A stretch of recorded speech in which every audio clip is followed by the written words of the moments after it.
All right, next up, we have, let me just see here. There we go. Kansas State, BYU. K-State, 7-point road favorites, 47.5 the total. Bounce back for Kansas State. Let's give them credit. Tulane, they did, well, I shouldn't say bounce back because they beat Tulane, but it was not a great performance, especially on defense. It was a bounce back for their defense because their defense did suck against Tulane. They got ripped apart on the ground, through the air.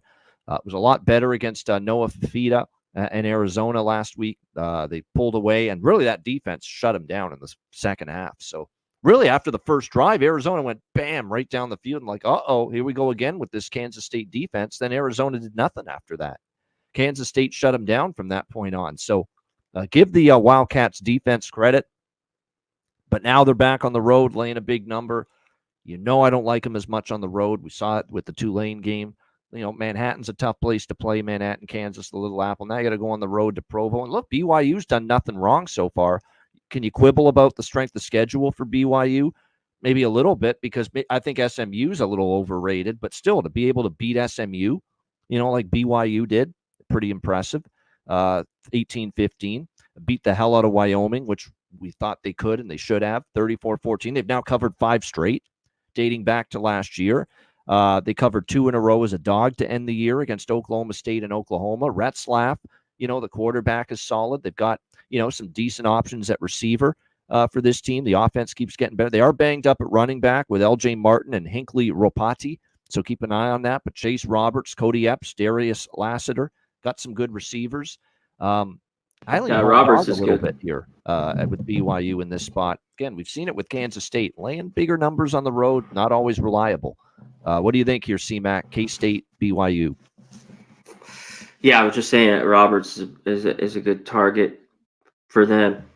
K-State, I was impressed. Arizona, you know, and in the end, that game, I just something kept me. I just wanted to stay off. But they score right away.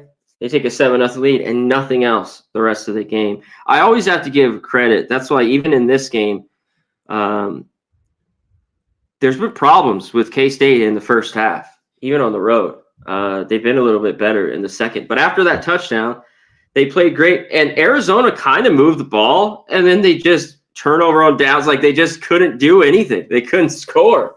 But it's not like they were totally getting shut down.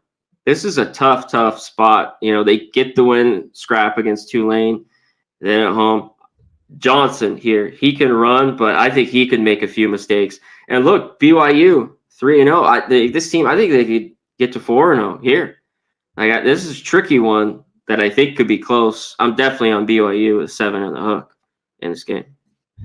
I am a little concerned about the run defense. There have been times last year, BYU, people would run it down their throat in case first. You know, Avery Jones, DJ Giddens, the running back, they definitely are better running the football than throwing it. So does BYU, their home numbers have just been better for the most part than you know, if they go on the road. Interesting game, though. It's an interesting one for sure. All right.